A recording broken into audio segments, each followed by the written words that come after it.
Então vamos lá. Bom, aqui hoje eu vou falar, na verdade, um histórico da computação quântica, desde quando ela começou até chegar nos dias atuais. Então vocês vão encontrar uma superposição com a apresentação do professor Amir, tá certo? Vai ser, diversos aspectos vão ser muito parecidos, tá? Então, bom, sou o professor Eduardo Nascimento Gione, eu participo dos grupos de pesquisa GICSU, que é o Grupo de Informação Quântica do Sul, onde a gente trabalha com ótica clássica, ótica quântica, também computação, comunicação, diversas coisas. Aqui é um grupo mais de físicos, e aqui é o GCQ, que é o Grupo de Computação Quântica, que eu trabalho com cientistas da computação.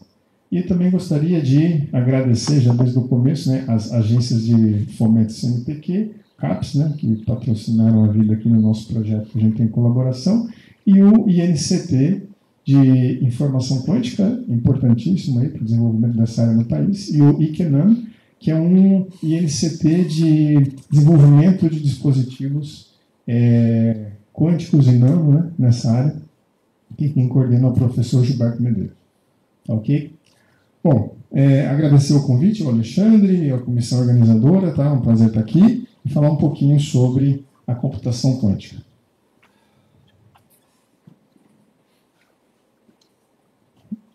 Bom, eu não sei se vocês se perguntaram, mas por que 14 de abril? Né? Só para esclarecer, porque 14 de abril é o Dia Mundial Quântico, 14 de abril. Porque se você pegar a constante de Planck e escrever ela em outras unidades, elétron-volt vezes Joule, ou seja, você pega isso aqui, divide por 1,6 vezes 10 a 19, né? Vocês vão chegar a 4,13, que aproximando 4,14, que do inglês, né? 4 de abril e 14 dia. Então, hoje é o Dia Mundial Quântico, estou dizendo por causa disso, para quem não viu ainda. Tá certo? E aqui, só para lembrar também que esse é o ano internacional da ciência e tecnologia quântica. Tá certo? Então, é um ano importante. Vocês podem entrar no site, porque esse ano foi a Unesco, né, em comemoração aos 100 anos da mecânica quântica. A gente pode tentar separar, talvez, física quântica e mecânica quântica com o advento da equação de Schrödinger, por exemplo, da equação de Heisenberg. Né? Então, foi mais ou menos nesse período aqui que os artigos do Schrödinger, em 1924, 1925, né, estavam brotando aí, e a mecânica quântica matricial também. Tá? Então, esse é o ano, 100 anos, então, após isso. Tá? E aí, só para anunciar que no final do ano nós vamos ter um evento lá na cidade de Florianópolis, de 8 a 12 de dezembro. Se vocês entrar lá no site do Ano Internacional da Ciência e Tecnologia Quântica, vocês vão encontrar o nosso evento lá, tá certo?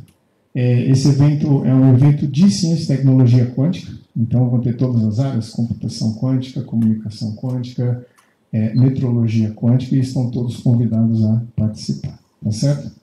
Então vamos ao que interessa. O que eu vou falar hoje? Hoje eu vou primeiro falar rapidamente como que funciona a computação clássica, uma rota histórica da computação quântica, falar um pouco da vantagem quântica, né, dos experimentos que saíram aí nos últimos anos, e o que a gente espera aí nos próximos anos da computação quântica. Tentei evitar ao máximo cálculos, equações, etc., porque eu imaginei que o público fosse um público diverso. Então, rapidamente, o professor Amir Caldeira falou melhor que eu aqui, como funciona a computação clássica. Então, se a gente der um zoom dentro do nosso laptop, a gente vai encontrar um sistema integrado aqui com um monte de coisas que é difícil até da gente entender. Mas se a gente for dando um zoom, cada vez mais a gente vai chegar nos elementos básicos aqui, que são as portas lógicas. Essas portas lógicas, elas vão fazer operações sobre as unidades de informação básica, que são os bits.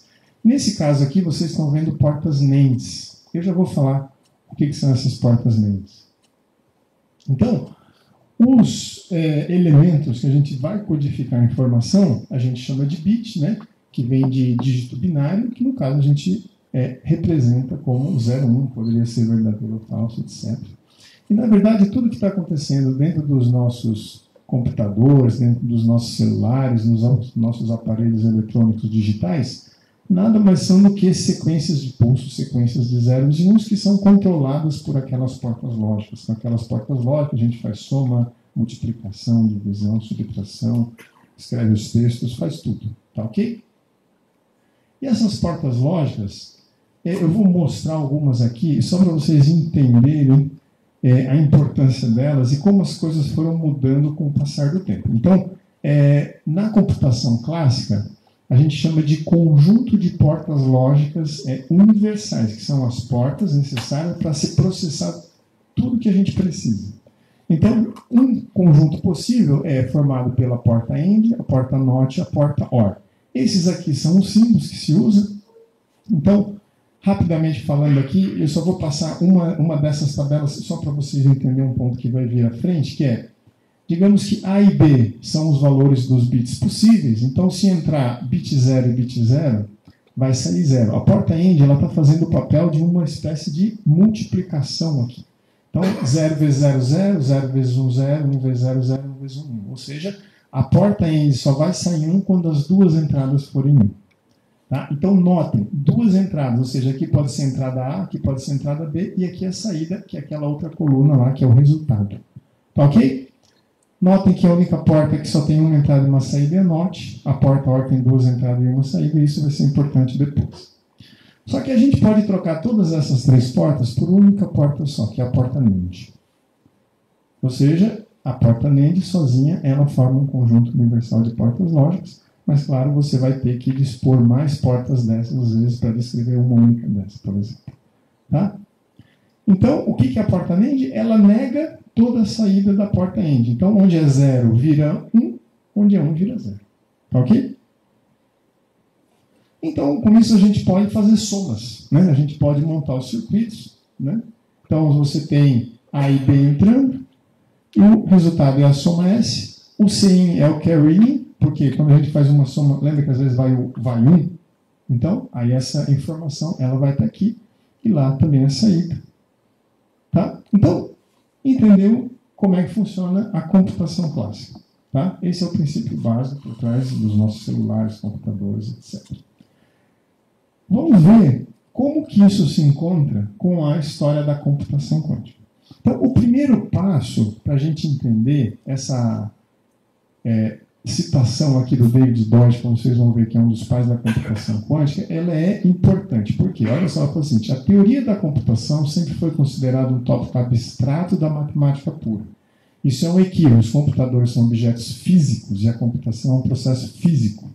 O que os computadores podem não fazer é determinado unicamente pelas leis da física e não pelas regras da matemática pura. Então, a partir desse momento, né, começou-se a pensar, então, como computação, ou seja, computar algo é um processo físico em última instância. Isso que é mais importante. Tá? E aí, como o professor Amir falou, quando ele começou a apresentar, eu fiquei preocupado, né, porque ia ter muita superposição. Então, está aqui uma foto da conferência, né, que o professor Amir citou antes, né, que é a primeira conferência que fala sobre a física da computação. Tá certo? Ou seja, o que está por trás do fato de computar. É isso que é importante. Então, pessoas importantes aqui, Richard Feynman, Rolf Landauer, John Akbal-Wheeler, tem o Fredkin também, tem Toffoli, tem uma galera aí que é uma galera de peso, né? Então, de 6 a 8 de maio de 1981, eles estavam lá nessa Hancock House, lá no MIT, para discutir sobre esse tema. Só que a conversa, claro, se em 1981 eles estavam falando sobre isso, é porque antigamente já tinha começado há muito tempo, né, falar sobre esse tema. Então, só para vocês terem uma ideia, esse aqui é um jornalzinho de divulgação, né, dessa conferência. Então, tem várias coisas interessantes aqui, vocês podem ler depois, mas aqui fala basicamente o seguinte, com a integração dos dispositivos, né? Ou seja, a ideia dos sistemas integrados que a gente viu lá naquela placa dentro de um computador, ou seja, esses dispositivos estão ficando cada vez menores. Vocês podem ler aqui. Então, pode chegar um momento em que esses dispositivos tão pequenos vão começar a apresentar os seus efeitos, como efeitos quânticos, efeitos da estatística, efeitos relativísticos, etc., que vão ser necessários levar em conta. Tá ok? Então, isso já se pensava na época, tá certo? E aí, essa aqui é a figura exatamente igual, né? Essa mesma figura aqui Então, é o quê? É a figura que expressa a lei de Moore, né? O Gordon Moore, que é um dos cofundadores aí da Intel, né, que vocês conhecem a Intel. Então, lá em 1965, ele notou, né, que a cerca de cada 2 anos, né, dobrava o número de componentes que você conseguia colocar dentro do seu computador. Então, ele percebeu, e aí lá em 1975, né, ele pôde revisitar essa lei e viu que realmente estava em crescimento, tá? Mas isso é uma lei empírica, digamos assim, que foi percebido, né? Então, a tendência é o quê? É que a gente tenha os transistores, que são o número, né, os elementos importantes dentro do chip que faz aqueles cálculos, né, que acabam operando sobre os zeros e uns, eles então estão crescendo e hoje nós temos cerca de bilhões de transistores dentro de um único chip, dentro de um celular. Tá ok? Ou seja, o menor transistor hoje comercial é da ordem de 7 nanômetros. Talvez alguns já conseguiram baixar para 5. Até. Eu vi que tinha promessa de 2, mas não sei se já está no mercado. Então, veja, se a gente pensar que um tamanho de átomo de um átomo é um Angstrom, mais ou menos, né, a gente já está ali uma ordem de grandeza do lado de um tamanho de um átomo. Né? Então, a gente pode pensar que esses efeitos vão começar a ser importantes. Então, isso já se percebia na época, tá certo? Então, o Paul Benioff, né, foi um dos cientistas aqui que estava atento a tudo isso. E qual era a preocupação? Né? A preocupação que na época, com o Alan Turing falou, olha, ele criou uma máquina abstrata, que depois levou o nome de máquina de Turing, que significa que tudo que você consegue computar numa máquina de Turing. Tá? Estamos falando em linhas gerais, sem falar de eficiência, se é eficientemente computável ou não, mas tudo que é computável por uma máquina de Turing, que é uma das teses, né, de Church-Turing. Então, o que o Paul Benioff fez? Bom, ele pensou o seguinte, olha, se eu mostrar que uma máquina de Turing pode ser simulada por um computador quântico, e aí tem algumas coisas envolvidas que são importantes. Que coisas são essas? Bom, primeiro, computador quântico, ele evolui unitariamente. Então, um dispositivo quântico vai evoluir unitariamente, ou seja, é um processo reversível. Tá certo? Então, o que ele mostrou nesse paper é que sim, ele poderia associar a cada passo de uma máquina de Turing uma evolução quântica. Só que aqui ele não estava tão preocupado com essas questões de usar os recursos da mecânica quântica como emaranhamento, superposição. Isso não era. Simplesmente era se preocupar em responder se um computador quântico é capaz de computar tudo que uma máquina de Turing computa. Por quê? Se uma máquina de Turing computa qualquer coisa, logo um computador quântico também vai computar qualquer coisa. A questão da eficiência vem um pouco mais tarde. Tá? Bom, então sobre a máquina de Turing aqui, falar um pouquinho sobre a máquina de Turing. Então, a máquina de Turing é uma máquina abstrata, né, que o Alan Turing propôs nesse paper aqui, onde a ideia, digamos, isso aqui é uma tese, né, ou seja, acredita-se que isso seja verdade, né, ou seja, tudo que é computável por uma máquina de Turing, né, e aí a ideia da máquina de Turing é você ter uma fita onde você vai ter um alfabeto, que seria os zeros e uns no caso, onde você tem uma ponteira que ela se move para a esquerda, para a direita, dependendo das ações que você vai fazer. Certo? Então você pode pegar um dispositivo desse abstrato, pegar um papelzinho e usar para fazer conta, fazer subtração, fazer soma, fazer tudo que vocês quiserem, e dá para fazer com isso aqui. Tá? Isso é a máquina de Turing. Ok?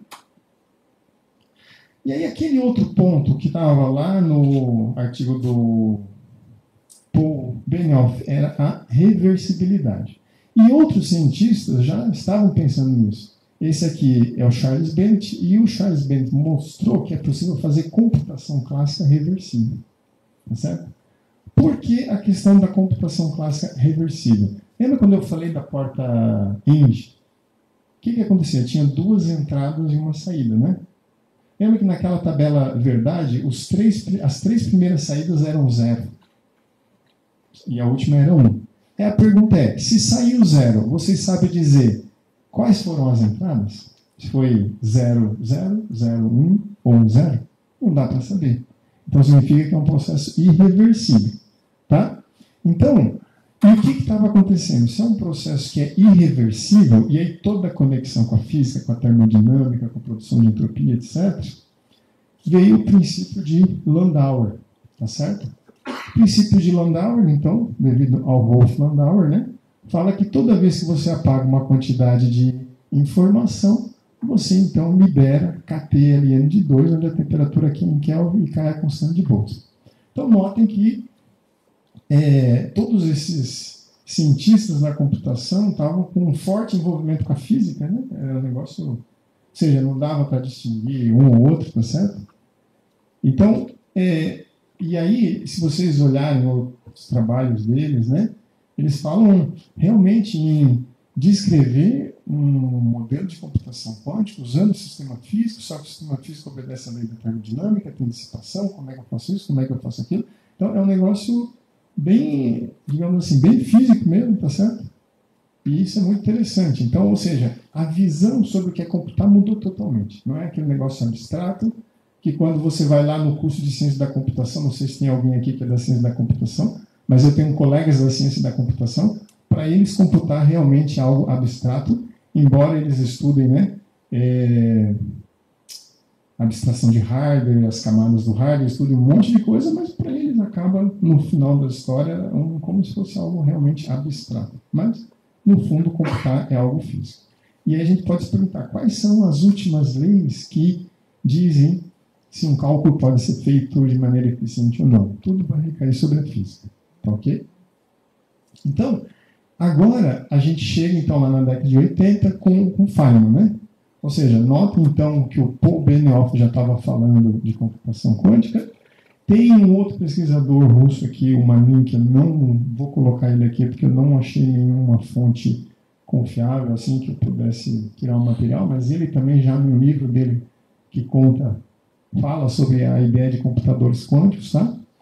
Mas então, notem, a ideia de computador quântico, ela veio com o Feynman também, mas sempre pensando na questão da simulação. Ou seja, se a natureza, em última instância, ela é quântica, por que não usar um sistema quântico para simular a natureza? Por quê? Um dos grandes problemas já na época era simular cadeias de spins, certo? Então, simular cadeias de spin, não sei quem trabalha com simulação, sabe que é extremamente difícil. A memória do computador ela é ocupada rapidamente. Então, se a gente usar computadores quânticos, quem sabe a gente consegue economizar, né? Então, um exemplo, para quem talvez nunca teve a oportunidade de ver como que esse processo de simulação, qual a dificuldade, né?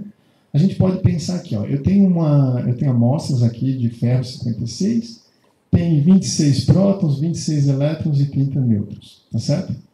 Se a gente quiser simular um mol de ferro, né? Um mol é 10 a 23 átomos de ferro, quer dizer, é totalmente inviável, impossível. Então vamos fazer só um átomo de ferro. Vamos pegar um átomo de ferro, pô, quem sabe, né? Um átomo de ferro.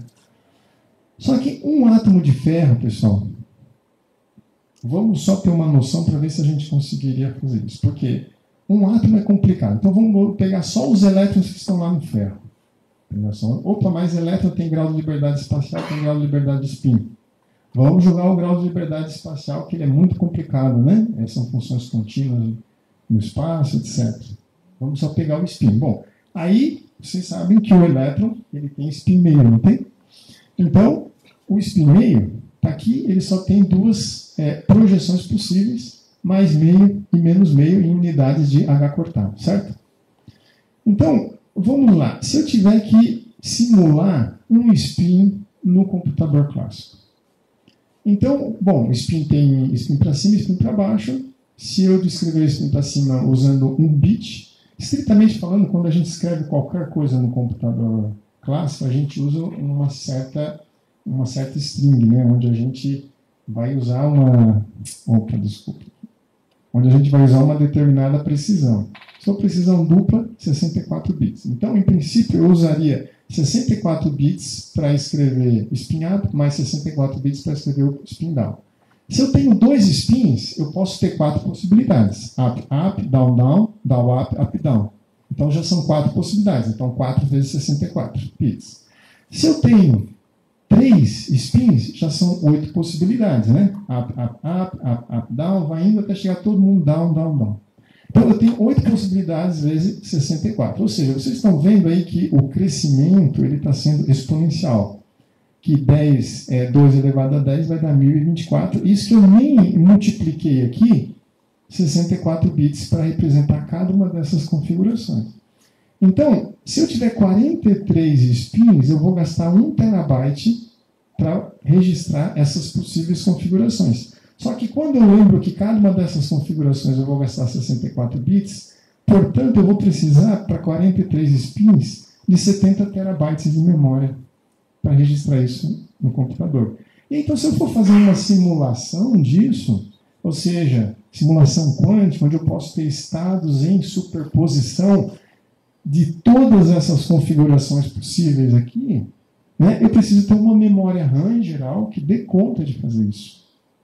E, bom, não preciso perguntar, quem que tem um computador com 70 terabytes de RAM? Ninguém tem, né? Então, só para ter uma noção, simular sistema quântico é extremamente complicado. Então, notem, que se eu tiver 1 qubit, eu sei que 1 qubit pode estar na configuração 0, pode estar na configuração 1, e 0 e 1 ao mesmo tempo, como o professor Amir falou, né? Ou seja, 1 qubit vai se comportar como um spin meio, não é?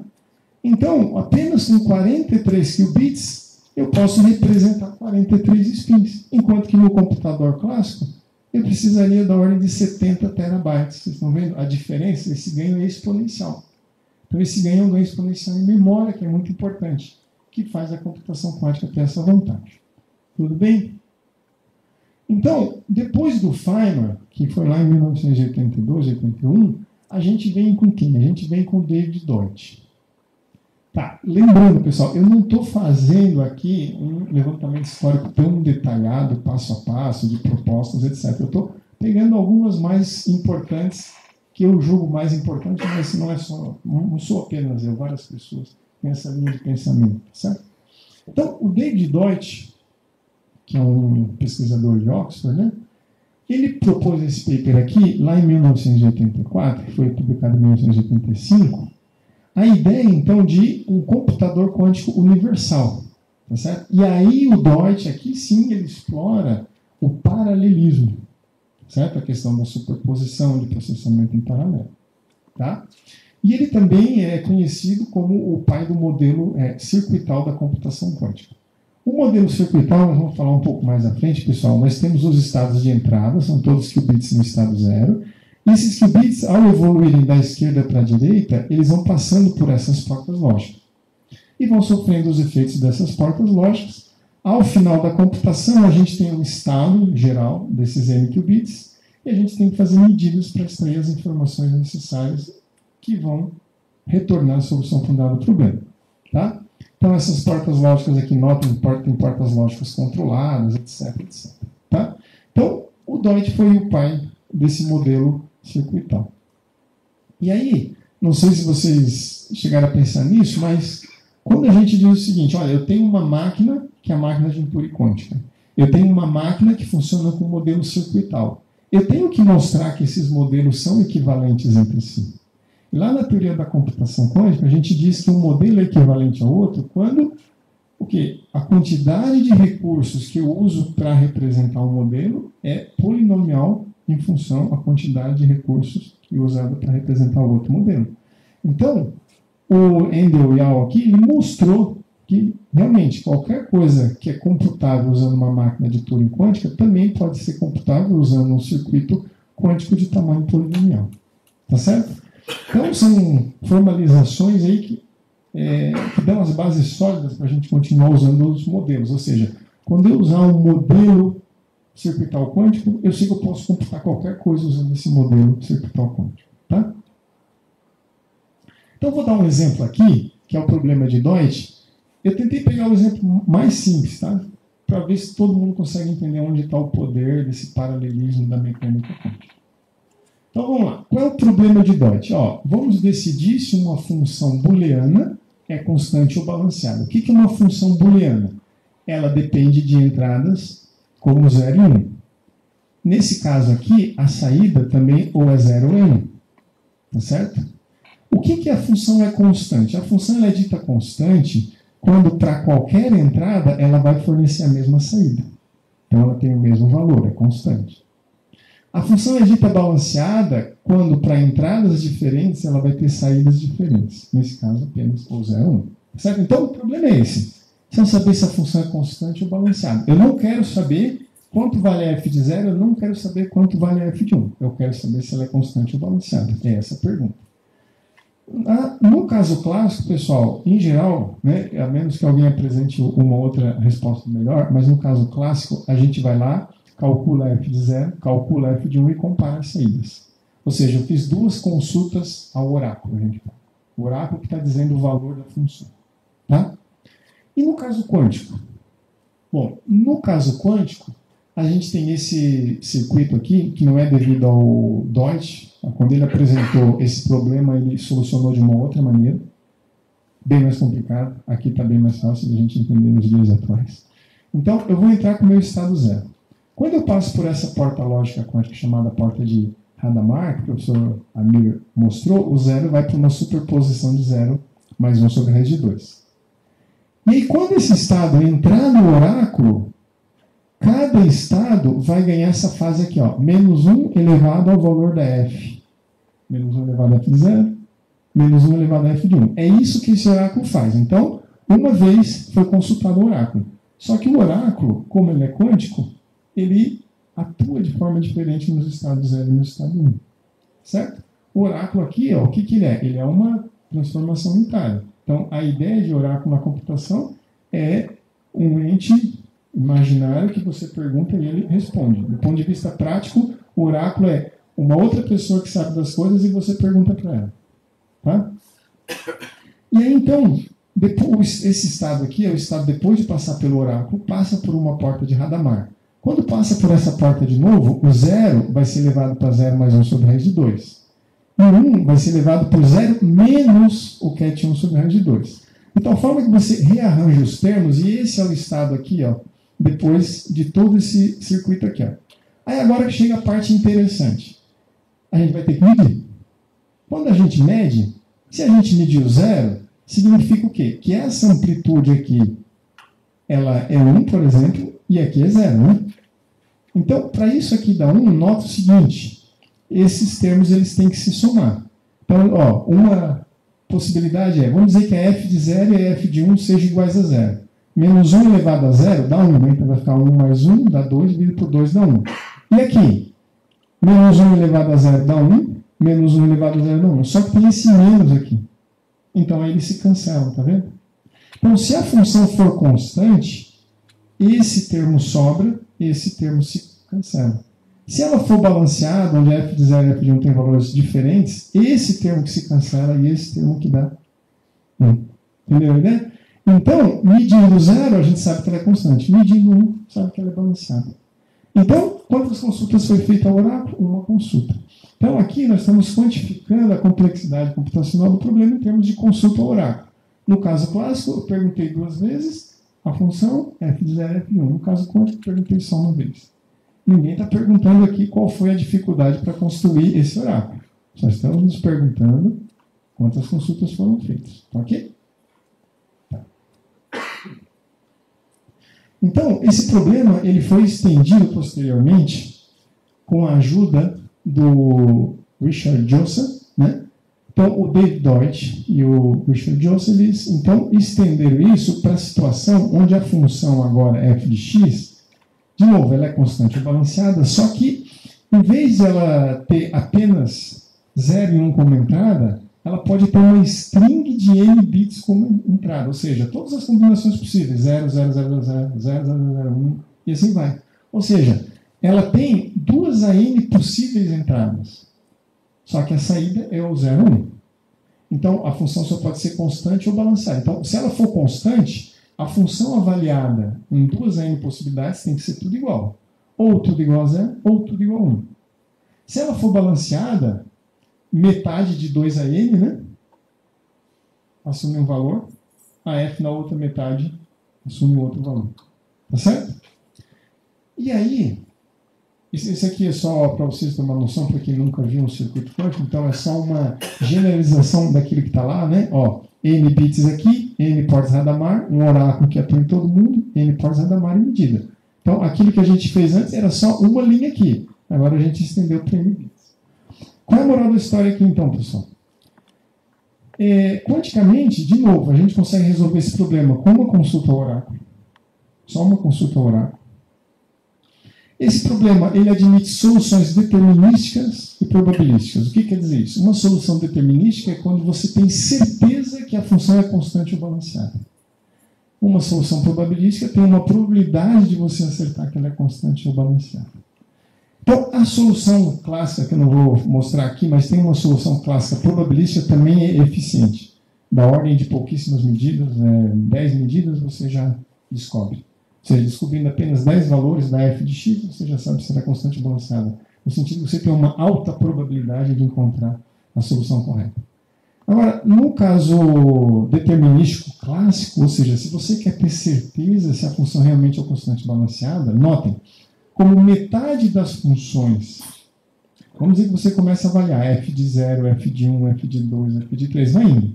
Se você tiver muito azar, você vai pegar toda essa primeira metade que você está olhando, elas têm todos os mesmos valores. Quando você pegar metade mais um, opa, ela é diferente. Aí você pegou ela balanceada e você estava achando o tempo todo que ela era constante. Ou seja, metade mais um é 2n sobre 2 mais 1. Então, nota que no caso determinístico, o algoritmo de Deutsch-Jossa, determinístico, tá? Ele dá uma separação, ou seja, em termos de complexidade computacional, que é exponencial. Cresce exponencial. Então, nota que a computação quântica está ficando interessante agora, porque mesmo você pegando um problema como esse, que não serve para nada, ninguém descobriu uma aplicação até hoje, tá certo? Ninguém descobriu. Se vocês descobrirem, ótimo. Mas foram problemas criados para mostrar que a computação quântica é capaz de resolver problemas de maneira bem mais eficiente, até exponencialmente mais rápido que os computadores clássicos. Tá ok? Bom, depois a gente salta para o algoritmo de Simon. Então, de 1992, que é o Deutsch-Jossa, para 1994. Por que o algoritmo de Simon? O algoritmo de Simon, ele foi o algoritmo inspirador para o algoritmo de Shor, que nós vamos ver depois.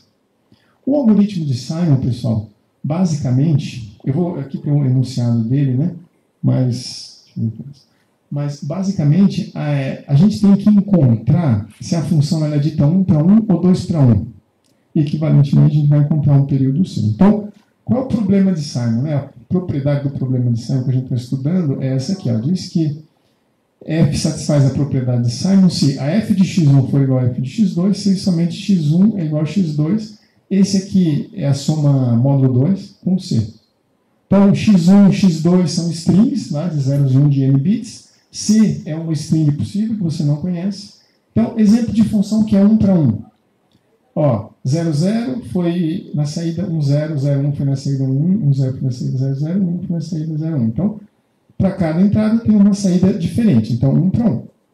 Agora, aqui não. Notem que para essas duas entradas aqui, ó, 0, 0 e 1, 0, a saída é 1, 0, 0. Para essas duas entradas 0, 0 e 1, desculpa, 0, 1 e 1, 0, a saída é 0, 1. Então, tem 2 para 1. Duas entradas para uma saída. Só que não basta isso. Você tem que poder escrever o x1 sempre em função do x2, desse jeito aqui. Então, o meu C, nesse caso, ele é um 0. Por quê? Se eu pegar 0, 0, fazer uma soma bit a bit, módulo 2, ó, 0 mais 0 dá 0, 0 mais 1 dá 1. Entendeu? Então, dá esse x1 é o x2 mais aquele C. A mesma coisa aqui, ó, se eu pegar 0, 1, somar com um 0, 1 com 0 dá 1, 0 com 1 dá 1, deu 1. Então, esse é igual a esse, somando o módulo C. Ou seja, se a função é 1 para 1, o C é 0. Se a função é 2 para 1, o C é diferente de 0. Então, notem que isso é equivalente a ter um período, né? Certo? É a mesma coisa que ter uma função periódica. Ou seja, aquilo que o professor Amir falou antes, né? O problema de Simon basicamente consiste em encontrar o período de uma função. E isso é fundamental. Por quê? Porque no algoritmo de Shor, fatorar o número é equivalente a encontrar o período de uma dada função. Então, aqui foi a inspiração do Shor. Tá? Então, só para deixar claro, aqui ele cita, né? Ó, de fato, esse trabalho serviu como inspiração aí para o Shor, né? Ele acaba citando aqui no final. Esse aqui é o circuito. Em termos de complexidade, pessoal, agora esse algoritmo ele é mais interessante que o anterior do Dot-Jones. Serve para alguma coisa? Também não. Não é para nada. Mas ele é melhor. Por que ele é melhor? Porque se eu pensar no melhor algoritmo clássico determinístico para ter a solução com certeza para esse problema, eu vou usar 2n sobre 2 aplicações. O algoritmo clássico probabilístico também 2n sobre 2 aplicações aqui, só que lá em cima. O quântico, eu vou precisar da ordem de n aplicações. Então a gente tem um número exponencial de aplicações e um número que é linear, um número de qubits em aplicações. Então é uma separação exponencial, mas a gente não está falando... Nota que o Deutsch-Johnson tinha uma solução clássica probabilística que era eficiente. Aqui não tem. Então, realmente, uma separação oracular, digamos assim, exponencial. Então, esse algoritmo, apesar de não ter nenhuma aplicação, ele claramente está dizendo, olha, existem problemas que a computação quântica resolve de maneira eficiente e que a computação clássica não. Aí, tem uma outra tese de Church-Turing, que é todo problema que fala sobre todo problema que pode ser resolvido por uma máquina de Turing, mas agora engloba a palavra eficiente.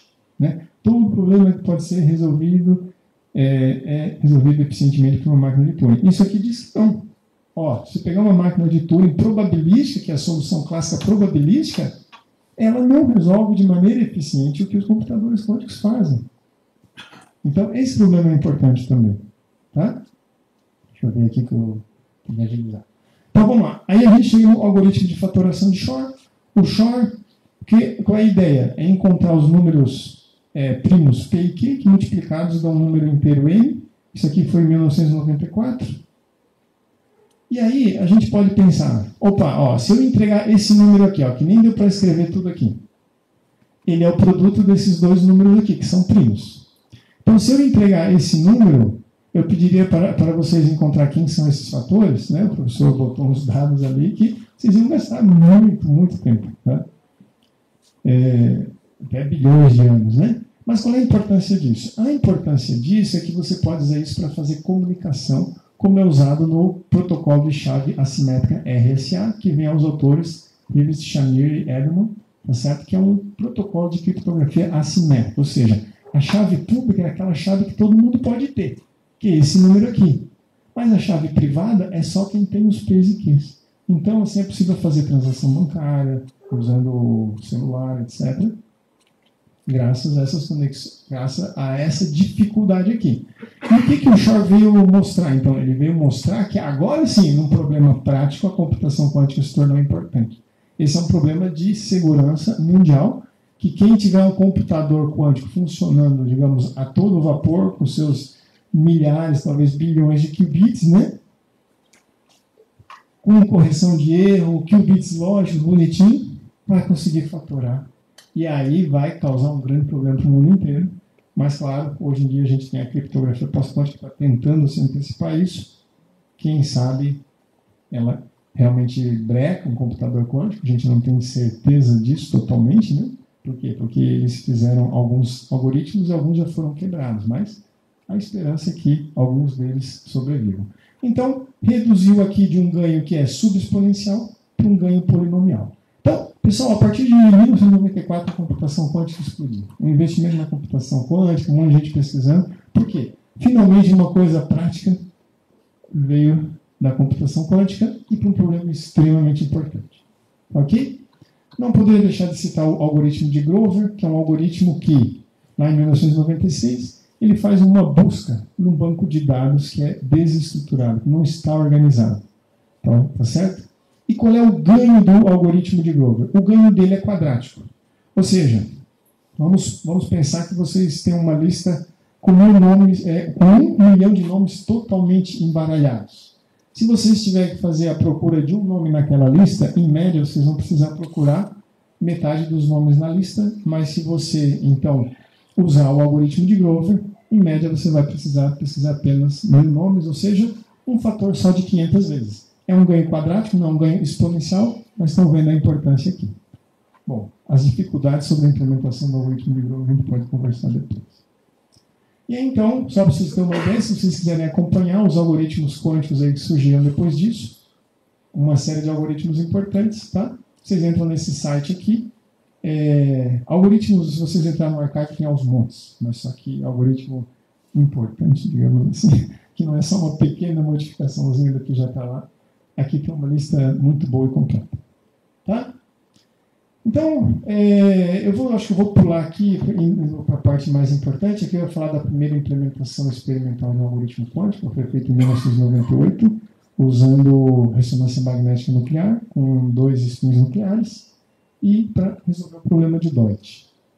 Depois, lá em 2001, se implementou o algoritmo de fatoração de Shor, ou seja, mostrou que 15 é 3 vezes 5, usando uma molécula de RMN, uma molécula super poderosa aqui, que tem até 7 qubits.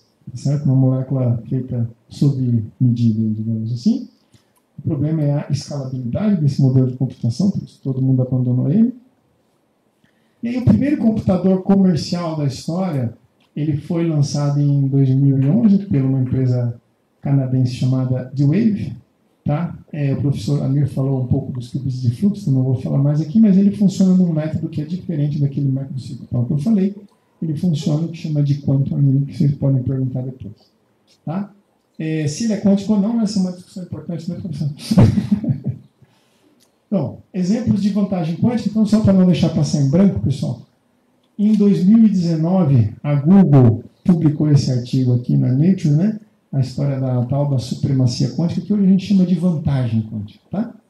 A ideia é realizar uma tarefa que nenhum computador clássico pudesse realizá-la de maneira eficiente.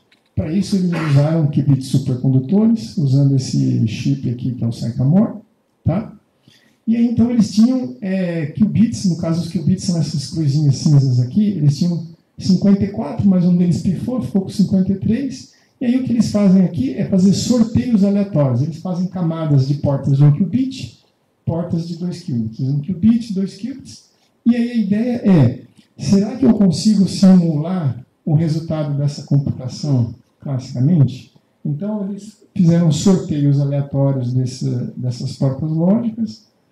E aí então eles usavam uma grandeza chamada Linear Cross-Entropy Benchmark, que é uma espécie de medida que mede, como a entropia cruzada, ela mede quão diferente uma distribuição de probabilidade é da outra. Então, mesmo fazendo esses sorteios aleatórios, devido ao emaranhamento que pode ter entre os qubits, etc., as distribuições de probabilidade, quando são medidos os qubits lá na saída, ou seja, as strings de 0 e 1, eles têm uma estrutura. Apesar dos erros serem grandes, ainda tem uma estrutura. Então, a ideia, pessoal, foi que é o seguinte, eles anunciaram, né, que no computador quântico levou 200 segundos. No supercomputador lá, o Summit, levaria 10 mil anos. Só que saíram artigos mostrando depois que não é bem assim. A IBM aqui, a gente consegue fazer isso em dois dias e meio, mas não fez. Mas aí, esses pesquisadores aqui chineses mostraram que sim, eu consigo fazer isso, eu consigo fazer a simulação desse sistema usando o Tensor Network, são as redes de tensores, tá? De maneira eficiente e até mais rápido que o Sycamore, tá certo? E depois, só que o problema foi sofisticando, depois os chineses fizeram isso com mais qubits, agora com 56 qubits. Depois usaram também a ideia de Boson-Sempre, que é uma amostragem bosônica, que é um sistema diferente, mais parecido com o Quantum Walk, né? O Fabiano falou antes. Entra aqui, eles podem ir para cá, para lá, então mede a saída aqui. Vai gerar uma distribuição de probabilidade de novo, que é difícil de ser reproduzida utilizando o computador clássico. E os chineses de novo aqui, né? Mostrando agora com mais qubits que eu posso ultrapassar a Google, ou seja, tem uma briga e toda vez que a Google anuncia um chip que realiza tal coisa, o grupo chinês lá do John Weipan vai lá e publica em seguida alguma coisa. Então tem essa briga aí, uma briga interessante, tá certo? Eu vou parar por aqui, porque senão eu vou passar demais o tempo, tá certo? Eu ia só botar o que esperar da computação quântica, mas vocês podem me perguntar. Valeu, obrigado.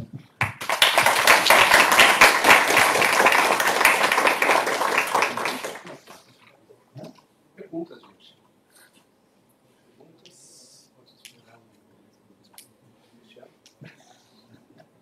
Perguntas? Uma dúvida bem simples, né? Qual que é a diferença entre consultar um oráculo e fazer uma medida? Quando a gente faz uma medida na mecânica quântica, a gente está projetando, pode ser uma medida projetiva, alguma coisa assim, então você interrompe o processo de computação. Quando você consulta o oráculo, você tem um circuito, uma transformação unitária, então você não projeta, você insere informação no sistema, digamos assim. Então, o oráculo é mais ou menos assim. Tu está querendo saber o valor da função? Eu sou o oráculo. Tu pergunta para mim, eu te digo quanto que é a resposta e continua a tua vida. Então, eu sou o oráculo. Então, tu vai até o monte, né, e pergunta tudo que quer saber e depois continua a vida. Tá certo?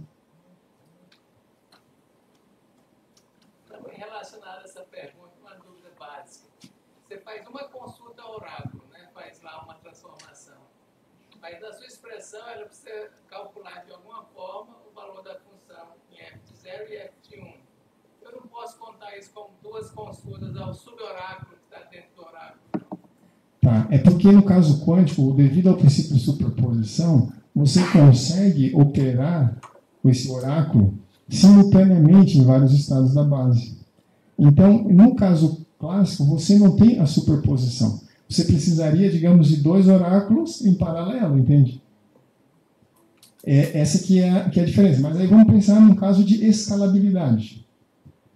No caso clássico, se você quiser fazer a consulta de duas AN possibilidades, você tem que ter dois AN oráculos ali em paralelo. No caso quântico, não. Você só tem uma unitária que atua sobre n qubits.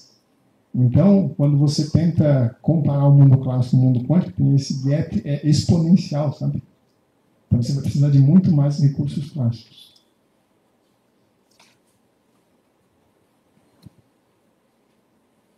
Depois que você faz insere o estado inicial no algoritmo quântico, você tem o estado final. Você consegue sempre construir um operador unitário que pega o estado final e reconstrói aquele inicial? Sim. Sempre, em qualquer caso de qualquer algoritmo. Tá. No modelo de computação que eu estou mostrando, é um modelo de computação com evoluções unitárias. Então, qual é a definição de uma evolução unitária? O Dagger é igual a U. Então, do ponto de vista lógico, lá do curso de quântica, vocês sabem, sempre que eu tenho U, eu consigo calcular a U Dagger. Mas se o Dagger é U a menos 1, que é a inversa, todo o circuito quântico é inversível. Então, sempre é possível ter. Ou seja, se eu sei calcular U, eu sei calcular U a menos 1. Que é a tal da reversibilidade, lembra que a gente falou ali? Tá, para evoluções não unitárias, aí a gente não garante, em princípio não dá para fazer isso, tá? Mas existem algumas estratégias. Por exemplo, se você está tratando um qubit só evoluindo e ele vai evoluir de maneira não unitária, você pode tentar simular isso usando mais qubits. Então você vai para um espaço de Hilbert maior, acopla com esse qubit de interesse, faz a simulação nesse espaço maior, e no final você traça os graus de liberdade dos qubits auxiliares, né? Você só fica com o seu qubit de interesse. Então, no sistema maior é reversível, no sistema de um qubit não.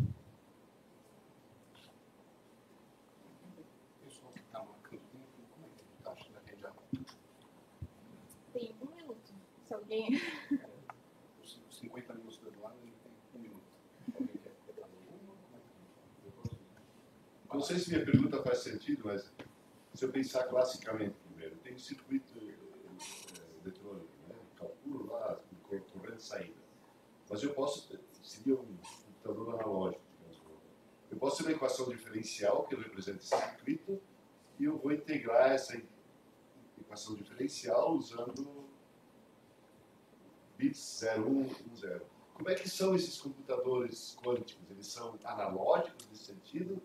Eles fazem a física evoluir ou eles são Entende o que eu quero dizer? Entendi. Não, entendi. Existem mais um modelo de computação.